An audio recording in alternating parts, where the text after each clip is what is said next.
To be, जरा ध्यान दीजिएगा, ought to से बन रहा है ought to be। अब ought to में सेंटेंसेस कैसे आएंगे ध्यान दीजिएगा।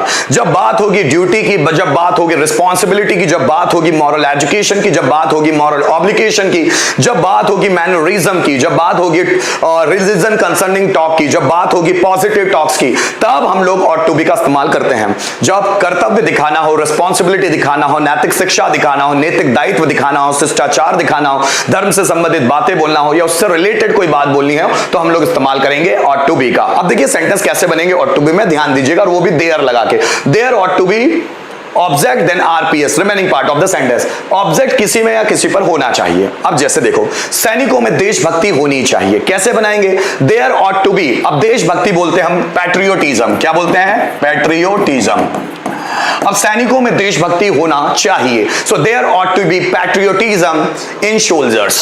टीचर्स में डिसिप्लिन होना चाहिए, so there ought to be discipline in teachers। बच्चों में जिज्ञासा होनी चाहिए, there ought to be curiosity in students। बच्चों में मैनरिज्म होना चाहिए, so there ought to be mannerism among students। जरा ध्यान दीजिएगा, भारत में अपनापन होना चाहिए एक दूसरे के प्रति, भारत में लोगों में नहीं सॉरी भारत में अपनापन होना चाहिए, there ought to be affinity in India। भारत में रोजगार के अवसर होना चाहिए, यह गवर्नमेंट की जिम्मेदारी है हमारे लिए, so there ought to be the possibility of employment in India। MP में जैसे देखिए, एमपी में मैं फिर वहां बोलूं, एमपी में रोजगार के अवसर होने चाहिए, there ought to be the possibility of employment in MP। जरा समझिए, घर में भाईचारा होना चाहिए, so there ought to be brotherhood in the home या in home, so there ought to be brotherhood in the home। बच्चों में एक्साइटमेंट होना चाहिए, there ought to be excitement in students या in children। ध्यान दीजिएगा, लोगों में एक दूसरे के प्रति अपनापन होना चाहिए, there ought to be affinity with one another। एक दूसरे के प्रति या towards one another, so there ought to be affinity towards one another। लोगों में एक दूसरे के प्रति ईमानदारी होनी चाहिए, there ought to be honesty towards one another। जरा समझिएगा, लोगों में शिष्टाचार होना चाहिए, there ought to be mannerism in people, there ought to be mannerism in people। लोगों में जिम्मेदारी का भाव होना चाहिए, there ought to be the sense of responsibility in people, there ought to be the sense of responsibility in people। फिर ध्यान दीजिएगा, लोगों में अलर्टनेस होनी चाहिए, there ought to be alertness in people। बच्चों में अवेयरनेस मतलब जागरूकता होनी चाहिए, there ought to be awareness in students। देखिएगा, लोगों में ट्रैफिक रूल्स के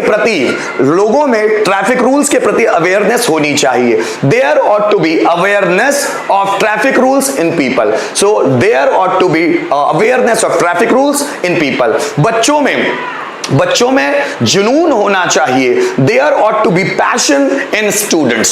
बात समझ में आ रही है? सो ought to be में सेंटेंस कौन से बनते हैं? ought to be में सेंटेंस बनेंगे जिसमें कहीं ना कहीं ड्यूटी की बात हो, कहीं ना कहीं रिस्पॉन्सिबिलिटी की बात हो, पॉजिटिव टॉक की बात हो, मतलब सकारात्मक बात हो, सकारात्मक बातें हो, या नैतिक शिक्षा से संबंधित कोई बात हो, तब हम लोग वहां पर जैसे देखो, भारतीयों में हिंदी के प्रति सम्मान होना चाहिए, there ought to be honor, there ought to be honor in Indians for Hindi, या there ought to be honor for Hindi in Indians।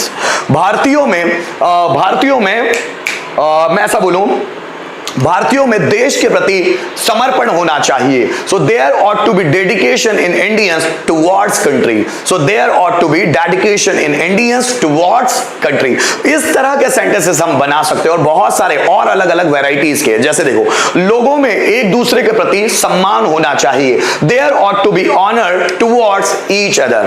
Bharat में लोगों के बीच एकता होनी चाहिए, so there ought to be unity among people, so there ought to be unity among people। Class में discipline होना चाहिए, ये टीचर की जिम्मेदारी है कि वो क्लास में डिसिप्लिन रखे, so there ought to be discipline in the class। बच्चों में एक्साइटमेंट होना चाहिए, ये माँ बाप और टीचर्स दोनों की ड्यूटी है, so there ought to be excitement among the students, among the children, जो भी आप बोलना चाहते हो। आइए कुछ सेंटेंस बनाकर देखते हैं। जैसे मुझे बोलना है, सैनिकों में देश के लिए समर्पण होना चाहिए, so there ought to be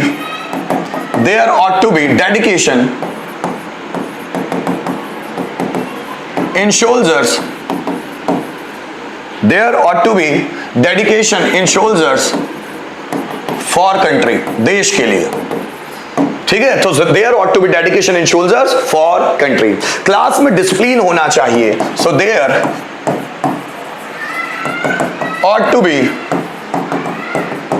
discipline in the class। लोगों में शिष्टाचार होना चाहिए, so there ought to be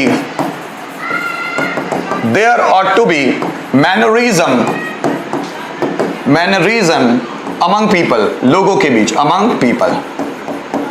भारतीयों में एकता होनी चाहिए, एकता मतलब यूनिटी, ठीक है। so there ought to be unity भारतीयों में, in Indians। भारतीयों में हिंदी के प्रति सम्मान होना चाहिए, so there, हिंदी भाषा के प्रति, so there ought to be honor of Hindi language among Indians। मतलब भारतीयों के बीच या भारतीयों में हिंदी भाषा के प्रति सम्मान होना चाहिए। अब देखो, सैनिकों में देशभक्ति होनी चाहिए, there ought to be patriotism in soldiers, ठीक है। लोगों में जिम्मेदारी का एहसास होना चाहिए, लोगों में जिम्मेदारी का भाव होना चाहिए, so there ought to be sense of responsibility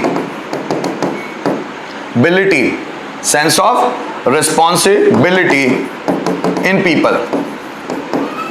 बच्चों में उत्साह होना चाहिए, ये माँ बाप और टीचर की जिम्मेदारी है, so there ought to be enthusiasm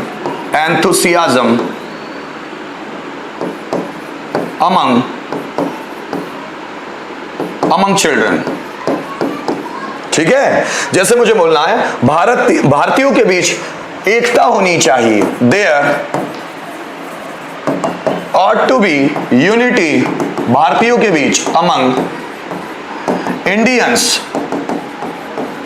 ठीक है। घर में मैं बोलूं शांत वातावरण होना चाहिए, ये परिवार की जिम्मेदारी है कि वो घर में शांत वातावरण रखे ताकि बच्चों की परवरिश अच्छी हो। there ought to be silent atmosphere in home। लोगों में क्या मैं बोलूं, लोगों में अपनापन होना चाहिए, so there ought to be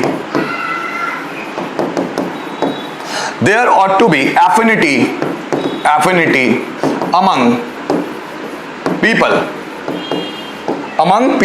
next, जैसे देखो बच्चों में जागरूकता होनी चाहिए, there ought to be awareness among students, so there ought to be awareness among students। फिर जरा समझिएगा, सैनिकों में समर्पण होना चाहिए, so there